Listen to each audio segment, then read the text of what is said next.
नमस्कार, मैं हूं विकास चंद्र। बात करेंगे गुजरात विधानसभा चुनाव की और बीजेपी की रणनीति की। अब बीजेपी प्रत्याशियों के नामों को तय करने में जुट गई है। गुजरात से लेकर दिल्ली तक बैठकों का दौर जारी है और अब केंद्रीय चुनाव समिति की बैठक हो रही है।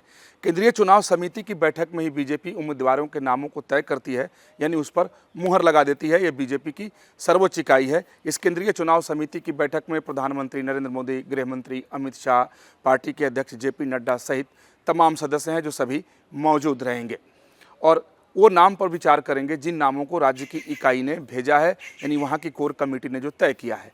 कोर कमेटी की बैठक न सिर्फ अहमदाबाद में बल्कि दिल्ली में भी हुई और पिछले 2 दिनों से लगातार बैठकें दिल्ली में भी हो रही हैं।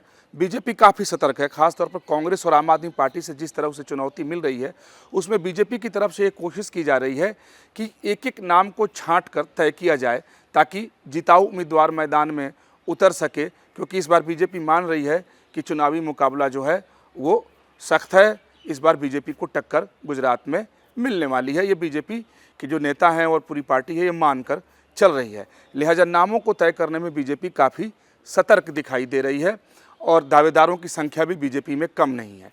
जो जानकारी है उसके मुताबिक एक सीट पर 1 से लेकर लगभग 70-72 तक दावेदार सामने आए, यानी लगभग 4100 से ज़्यादा उम्मीदवारों ने अपनी अर्जी लगाई कि उन्हें टिकट दिया जाए और मैदान में उतारा जाए, क्योंकि वो जीत सकते हैं।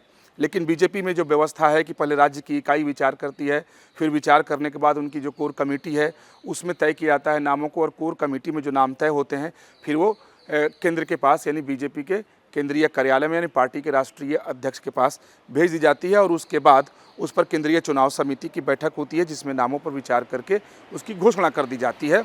तो अब देखना यह होगा कि किन किन नामों पर बीजेपी मुहर लगा रही है, क्योंकि इस बार जो जानकारी मिल रही है और पार्टी सूत्रों का कहना है कि तमाम दिग्गज और पुराने नेताओं के टिकट इस बार कट सकते हैं और कई चौंकाने वाले चेहरे इस बार मैदान में उतारे जा सकते हैं, क्योंकि बीजेपी नहीं चाह रही है कि किसी भी तरह से कहीं कोई कमी रह जाए ताकि उसका खामियाजा भुगतना पार्टी को पड़ जाए।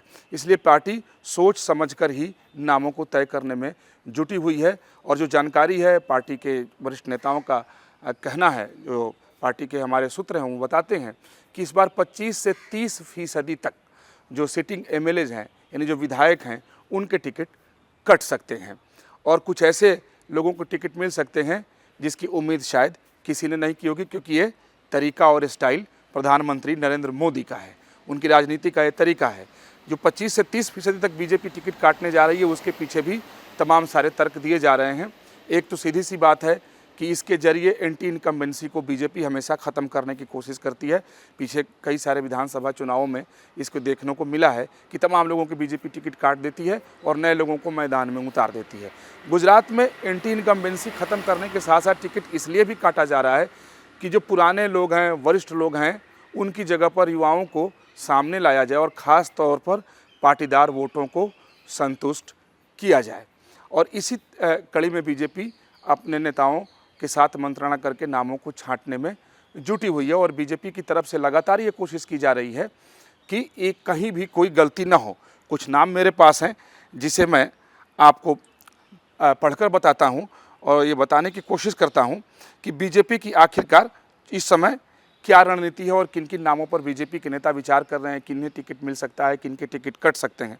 तो अगर जो बिल्कुल माना जा रहा है कि जिन लोगों को टिकट मिलेगा ही, क्योंकि बीजेपी में और ख़ास तौर पर जब से मोदी युग की शुरुआत हुई है बीजेपी में तब से कहना बिल्कुल कठिन है कि क्या होगा, क्योंकि ऐन वक्त पर प्रधानमंत्री नरेंद्र मोदी अपनी नीति रणनीति बदल देते हैं। लेकिन इस बार माना जा रहा है कि जो तमाम कुछ ऐसे सीनियर लीडर हैं जैसे पूर्व मुख्यमंत्री विजय रूपाणी, वरिष्ठ नेता नितिन पटेल, सौरभ पटेल जैसे नेताओं के टिकट कट सकते हैं और उनकी जगह पर किसी नए चेहरे को मैदान में उतारा जाएगा। तो वहीं हार्दिक पटेल, अल्पेश ठाकुर को इस बार टिकट देकर पार्टी मैदान में उतारेगी। तो वहीं क्रिकेटर रविंद्र जडेजा की पत्नी जो हैं रिबाबा जडेजा, उन्हें भी जामनगर सीट से बीजेपी मैदान में उतार सकती है। यानी ये कुछ ऐसे चेहरे हैं जिसको लेकर के चर्चाएँ काफ़ी दिनों से चल रही है, क्योंकि अगर बात की जाए कि नितिन पटेल की बात की जाए या विजय रूपाणी की बात की जाए तो इन नेताओं के टिकट आखिर क्यों कट रहे हैं, इसके ऊपर पार्टी के जो नेता हैं खासतौर पर जिनका संबंध गुजरात से है वो लोग बिल्कुल चुप हैं, वो कुछ भी इस पर बोलने से कतरा रहे हैं, क्योंकि ये केंद्रीय नेतृत्व का निर्णय है। तो वहीं अगर बात करें हार्दिक पटेल की और अल्पेश ठाकुर की, तो हार्दिक पटेल को बीजेपी टिकट देकर इसलिए मैदान में उतार रही है कि पटेल समाज में, जो पाटीदार समाज है, उसमें एक अच्छा संदेश जाए। और क्योंकि पाटीदारों को लेकर के बीजेपी इस बार काफ़ी सतर्क है, क्योंकि कई ऐसे सर्वे सामने आए और पार्टी की तरफ से भी सर्वे कराए गए जिसमें पाटीदार वोटों को लेकर के थोड़ी आशंका बीजेपी में पैदा हो गई। तो उसके बाद बीजेपी ये नहीं चाह रही है कि हार्दिक पटेल, चूँकि एक वक्त ऐसे थे कि वो पटेल समाज के सबसे बड़े नेता के तौर पे दिख रहे थे, तो उन्हें टिकट देकर के मैदान में उतार रही है ताकि संदेश ठीक ठाक जाए। तो अल्पेश ठाकुर को भी मैदान में पार्टी इस बार उतारने जा रही है।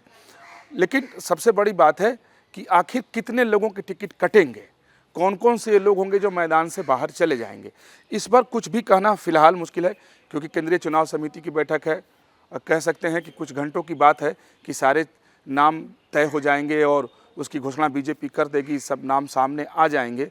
लेकिन इतना तय माना जा रहा है कि तमाम वरिष्ठ नेता, बुजुर्ग नेता इस बार टिकट की दौड़ से बाहर रहेंगे। उनकी जगह नौजवान सामने आ सकते हैं। सिटिंग एमएलए के टिकट कटेंगे और बड़े पैमाने पर कटेंगे। लेकिन जो नाम आपको मैंने बताया, जैसे हार्दिक पटेल, अल्पेश ठाकुर, इनको टिकट इस बार के चुनाव में मिल सकता है और ये लोग अपनी किस्मत आजमाते हुए गुजरात विधानसभा चुनाव में नजर आएंगे। वीडियो सिद्धार्थ के साथ विकास चंद्र, न्यूज़ नेशन, दिल्ली।